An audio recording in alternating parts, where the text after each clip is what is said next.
What's up, beautiful family? My name is Skylar, or you can call me Sky. I just gotta say, I am so thrilled to have found you all. I just feel like this has been such a desire of my heart. So just a little bit about me. I'm out walking with my dog. He's my little buddy. He's always at my feet whenever I'm painting. So yeah, I'm a visual artist. I make music. I got a pottery wheel. I love creating, and I've devoted my life to it. When I was a kid, I had early success. It's really interesting. My story is almost an inverted version of Dwayne, on some level. I had early success as an artist. After winning a couple awards and contests, my school chose me to represent them in this statewide competition, and the winner would have their artwork hang in the Seattle Art Museum for the year and get a chance and be like the guest of honor for this conference that Bill Clinton was putting on. And this was back in 94, so he was the president at the time. And the conference was with all the nation leaders around the Pacific Rim. And I won. My painting was the winner. It was really big. I had the news channels coming to my school. And then I won a trip to Disneyland with for my family when I was 12. And right around that time, my dad got really sick. His kidney and pancreas failed, and he was in and out of the hospital. He ended up getting a kidney and pancreas transplant, and my life changed after that. My dad was a pastor of a church, decent sized church, and so I after getting after the world affirming that my path was to be an artist, and that's all I wanted to do. As a kid, that's all I did, was just draw and paint. And it was my life's calling. And I walked away from it to go into ministry. And after that, my life just got really weird.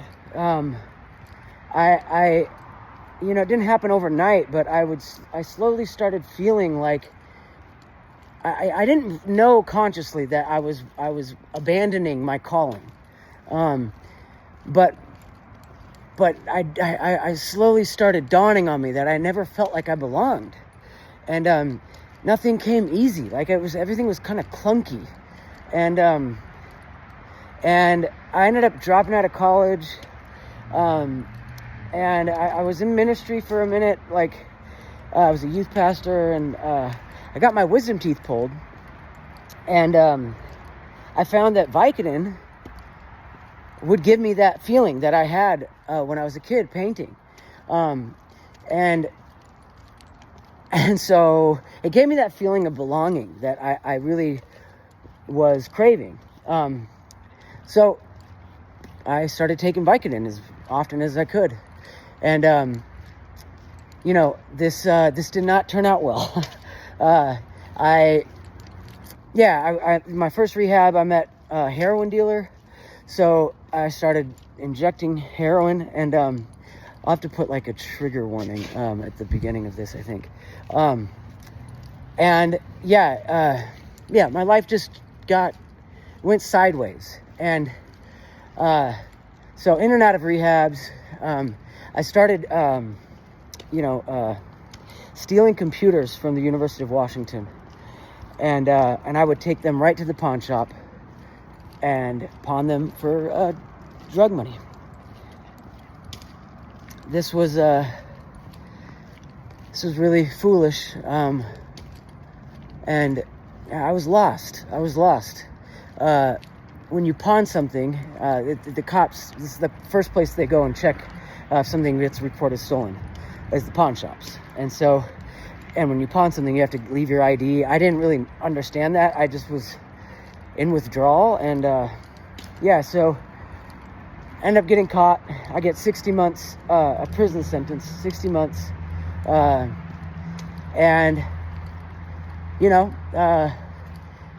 my life was just really going downhill. And it's interesting, when I actually while I was doing time, my folks sent me a guitar, and so I started writing music. That was a lifeline for me. And my mom sent me a set of coloring pencils, and those, man, I would for hours sit in my cell just so like right up in there, like for just hours, and it was a meditation. So it's like this little like a blip when everything gets taken from me. The thing my soul is just hungry for is to create, and those two, that guitar and those colored pencils, man, they really they got me through. And yeah, so I get out, but I ended up relapsing, and I long story short, right before COVID, I find I helped start a recovery community that was online. In that recovery community, I met the love of my life, the person that saw me as an artist. She's this bohemian, brilliant poet from Lithuania, and she got into Harvard, went to Harvard when she was 16. She was just stupid smart, and she she saw me, and it was magical. We moved down to Mexico together to start a aftercare recovery spot, and we ended up meeting the cartel, and they sort of wooed us into their inner circle, and we ended up spending pretty much our life savings on we relapsed together down there, and things got strange again, and my parents had to rescue us out of there.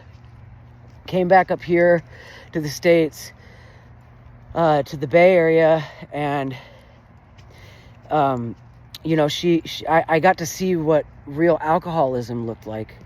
I'd never seen that up close, and she was her alcoholism was very, it was progressed, and so she finally, right around Christmas of 2021, she decided that she would quit because she got pregnant, and so when she would stop drinking, she would get seizures, and so we took her. It was during COVID, so we took her to the hospital to have them treat her. They needed her bed. They weren't treating her with benzodiazepines or something like this. She walked away. She ended up leaving, and I ended up went to the streets of San Francisco to find. I thought I could find Xanax on the streets, and I did. On Christmas Day, after spending a beautiful day together, I gave her the Xanax that I had found that turned out to be laced with fentanyl, and we went to bed, and I woke up, holding her body, but she was no longer there, and this was just so strange. And yeah, after that, I wanted to end things too. I wanted to go find her, and so after about a year, I don't remember much of the first year or so after she died, but after about a year and a half, I started just throwing paint. My mom at the time was an art teacher at high school, and she would bring home art supplies for me to just play around with and try out. And I had a broken fan at the time that I would put a canvas on, and then it would spin, and I would put paint on that and then watch it spin. And it would put me in this trance. I felt like Ona was there somehow. That was my partner's name. And it was, I started painting. That's how I started painting.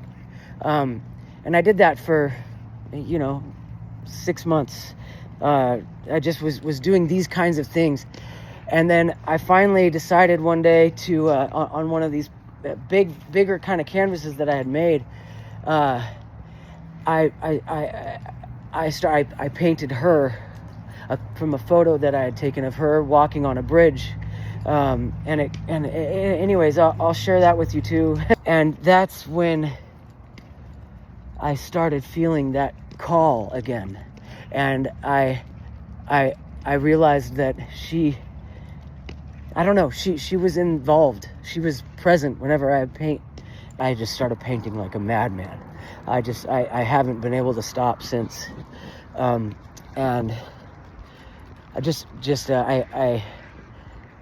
I converted my garage. I lived with my parents after my partner died. I came back up here to Seattle. My dad is sick, and I was sick. I was lost, and so I stayed with my folks, and I converted their garage into this studio, and now you guys come into this story, and I'm so excited to see what's going to unfold. I'm so excited to be a part of this and to help, to build this community. The first orientation video, Zoom call, or not even Zoom. It's the first thing that we go to. A few of us stayed behind, and Dwayne was there, and then his computer died or something, and it was just these 5 strangers.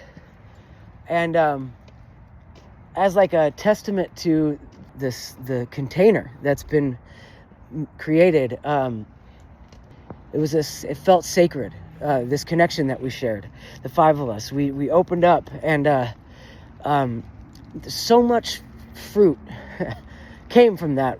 It was like a few hours of us just talking and creating, and I ended up feeling inspired, and I went over to one of my paintings and I just splattered paint all over it. It was like this fox that I had painted, and just as a gesture of something, of commitment, it was, anyways. So that's who I am. I don't know if I'm going to be able to share this whole long video with you all. I'm excited to get to know you all, and this is a very special place. So that's who I am. Who are you? Thanks.